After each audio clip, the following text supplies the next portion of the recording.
Hi guys, good morning. Nasisiyahan ba kayo sa aking introduction number? Okay guys, ngayon ang gagawin natin ay tayo ay mag-aabuno ng niyog. Very good si mama. Tayo ay mag-aabuno ng niyog. Itong yung dala-dala ko ay abono o fertilizer.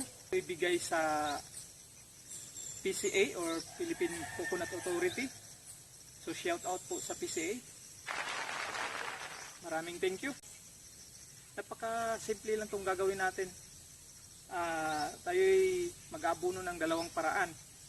Una yung direct broadcast at saka yung i-dissolve natin sa tubig. So ang ratio ng ating abono ay 1:1 o approximately 1 kilo bawat puno. So tulad nito na malinis yung yung base. So pwede lang natin siyang i-direct na broadcast.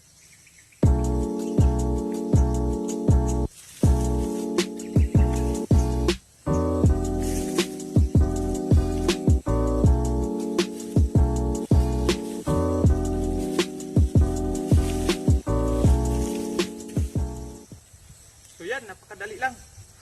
So ang next natin ay ating i-dissolve.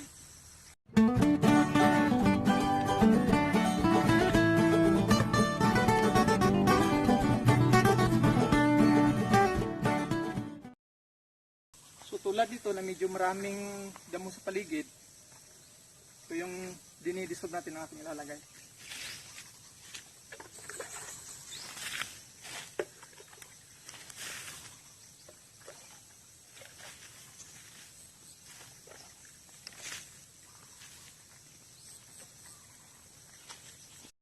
Itong abunong ibinigay sa atin ay dalawang klase, amusol at saka potash. So naka-mix na ito.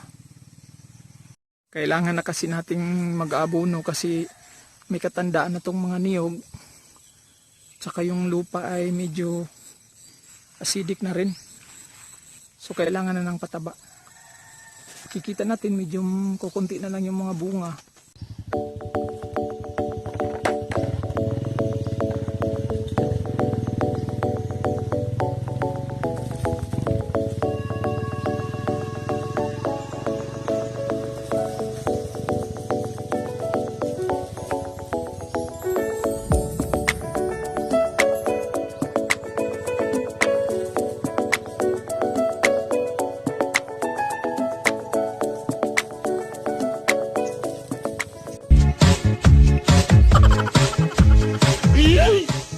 So yan, napakadali lang. So mama, tayo magpapasalamat sa PSA. hindi PSA, iba yun. Sa PCA. At saka maraming thank you na rin sa ating mahal na Pangulo, PRRD, sa libreng abono. Thanks for watching guys. Please don't forget to like and subscribe my channel. Dami is a God bless.